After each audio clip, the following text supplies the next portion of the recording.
সাথী কর্মচারী বন্ধুরা, সবার প্রথমে গত 13ই মার্চ 2026-এ আমরা সবাই মিলে কর্মস্থলে যে ধর্মঘট করলাম এবং তাকে সফল করার জন্য আপনারা ধর্মঘটে অংশগ্রহণ করলেন, সেই বিষয়ে আপনাদের সবাইকে আমরা কেন্দ্রীয় কমিটির পক্ষ থেকে ধন্যবাদ জানাই।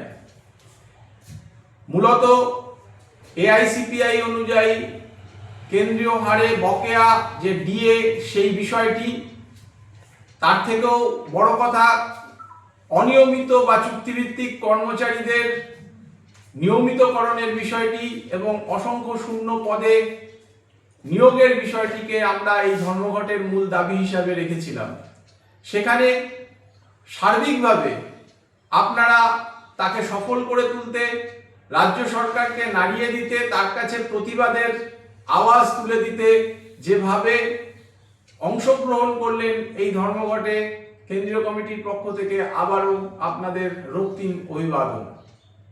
সারা রাজ্যে বিভিন্ন জায়গায় বিক্ষিপ্তভাবে কিছু ঘটনা এবং সামগ্রিকভাবে প্রশাসনের পক্ষ থেকে আধিকারিকদের দ্বারা অথবা রাজনৈতিকভাবে বিভিন্ন রকম উস্কানিমূলক চেষ্টার মাধ্যমে এই ধর্মঘটকে ব্যাহত করার যে চেষ্টা হয়েছিল, তাকে আপনারা সংঘবদ্ধভাবে যূথবদ্ধতার মাধ্যমে একেবারে তাকে যে উড়িয়ে দিতে পারলেন এবং ধর্মঘটকে সফল করলেন।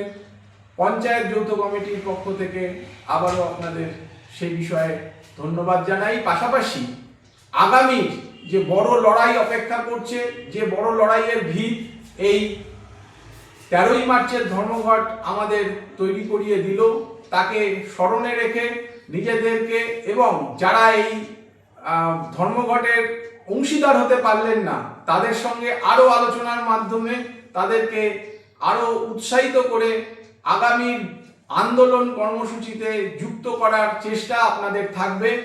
এই বিশ্বাস রেখে আপনারা নিজেরা তৈরি হন।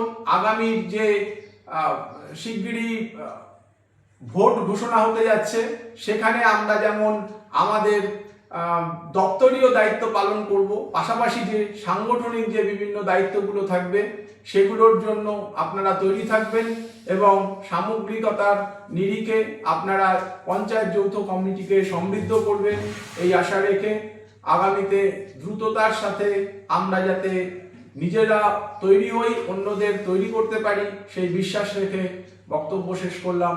কেন্দ্রীয় কমিটির পক্ষ থেকে ইনকলাব জিন্দাবাদ।